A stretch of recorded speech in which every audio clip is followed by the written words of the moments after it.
Hello बच्चों, तो कैसे हैं आप सभी। आज हम आपके लिए लेकर आए हैं पत्र। पत्र जो कि आपके एग्जाम के अंदर आता है और वो बहुत ज़्यादा इम्पोर्टेंट होता है। और उसको किस तरह से लिखना है और उसमें आपके पूरे 5 में से 5 नंबर आ सकें, तो आपके लिए आज हम औपचारिक और अनौपचारिक दोनों तरह के पत्र लेकर के आए हैं। तो आइए चलते हैं और देखते हैं कि किस तरह से इनको लिखा जाता है। सबसे पहले हम औपचारिक पत्र लिखना बताएंगे आपको कि औपचारिक पत्र कैसे लिखा जाता है। आपके सामने देखिए ये दे रखा है कि औपचारिक पत्र किस तरह से लिखा जाता है। मोहल्ले में फैली गंदगी को साफ करने हेतु नगर पालिका चेयरमैन को पत्र, एक प्रार्थना पत्र लिखना है कि आपके मोहल्ले में गंदगी बहुत अधिक फैल गई है और अब आपकी जिम्मेदारी है कि आप एक पत्र लिखें जो किसको है, नगर पालिका चेयरमैन को है। तो जब तक आप पे आएगा नहीं तो आप लिखोगे कैसे। ठीक है, तो वो किस तरह से लिखना है वो हम आज आपको बताएंगे। देखिए, सबसे पहले हम लिखेंगे कि सेवा में माननीय नगर पालिका अध्यक्ष, क्योंकि जो हमने पत्र लिखा है वो किसको है, नगर पालिका अध्यक्ष को। तो नाम किसका आएगा माननीय के साथ, नगर पालिका अध्यक्ष का। और हम लिख कहाँ से रहे हैं, हम रहने वाले कहाँ के हैं, उसके बाद वो लिखना है हमें, रामनगर फरीदाबाद। मतलब कि हम रामनगर फरीदाबाद में रहते हैं, तो हमें वहीं की जो नगर पालिका है उसी के ऊपर, मतलब उन्हीं को हमें पत्र लिखना है। ठीक है, उसके बाद हम लिखेंगे महोदय। और फिर अपना जो पत्र है हमें किस तरह से उसमें वर्णन करना है वो हम उसमें लिख देते हैं। जैसे कि सविनय निवेदन यह है कि मैं आपका नाम व पता, जो भी लिखने वाला व्यक्ति है उसको अपना नाम लिखना है और वह पता लिखना है, का रहने वाला या रहने वाली। अब जो लिख रहा है वो लड़की है या लड़का है, वो वो तो वही डिसाइड करेगा जो लिख रहा है। तो वो आ जाएगा, आपको यह सूचना देते हुए मुझे अत्यंत दुख हो रहा है कि कुछ दिनों से हमारे मोहल्ले में बहुत अधिक गंदगी फैली हुई है। मोहल्ले की सड़कों पर हर तरफ कूड़ा फैला हुआ है, फिर नालियों में भी कूड़े के ढेर लगे हुए हैं।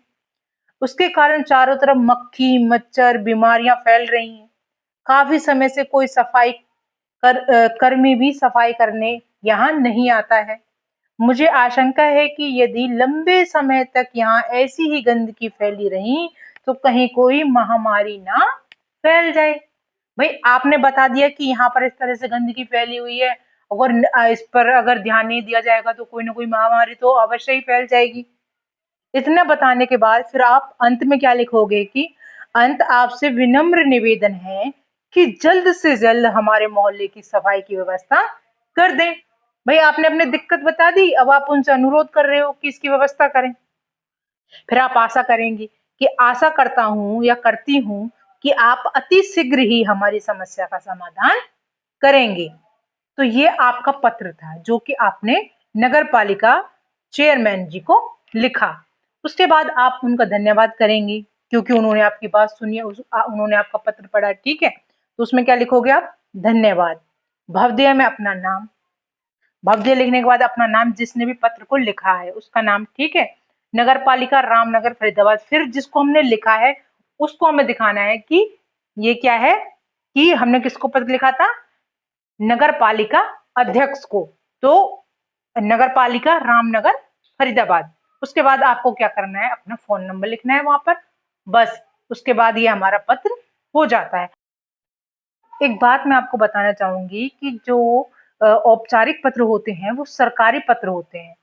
सरकारी, जिनमें सरकारी कामकाज से संबंधित कोई भी समस्या हमारी होती है वो उसमें लिखी जाती है, क्योंकि ये सरकार को ही तो हम पत्र लिख रहे थे, नगर पालिका अध्यक्ष को, तो ये सरकारी हो गया।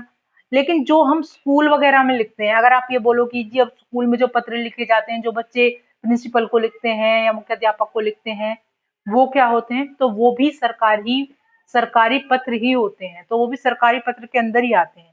ठीक है, तो सरकारी पत्र और औपचारिक पत्र दोनों एक ही होते हैं, इस बात का आप ध्यान रखें।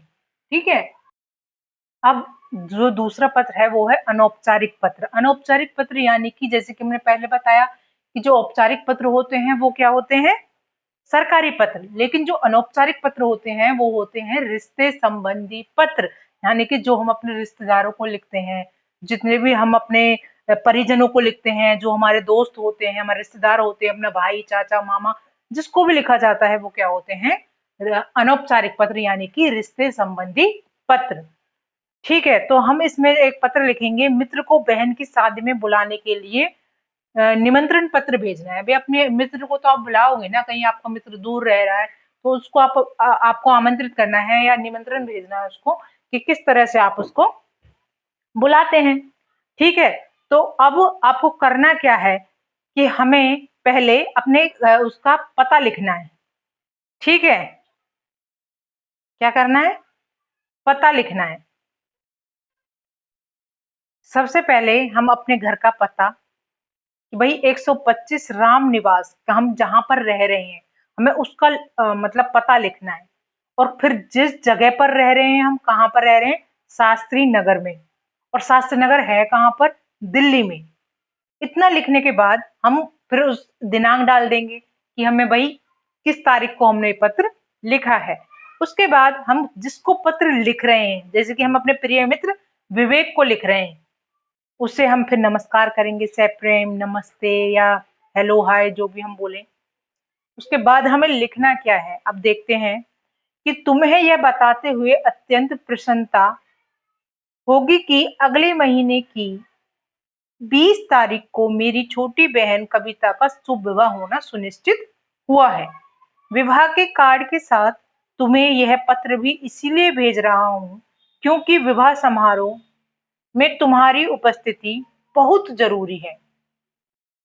अंत में तुम्हें इस शादी समारोह में विशेष रूप से निमंत्रित कर रहा हूँ। अंत तुम्हें अपने पूरे परिवार के साथ शादी में सम्मिलित होना है। सभी को शादी के 1 सप्ताह पूर्व से ही पहुंचना जरूरी है। आप सभी की उपस्थिति से हमें अत्यंत प्रसन्नता होगी। सभी को मेरी तरफ से सादर और नमस्कार। इतना लिखने के बाद अब आपका मित्र, भाई जिसने पत्र लिखा है हम उसका नाम लिख देंगे, भाई आपका मित्र।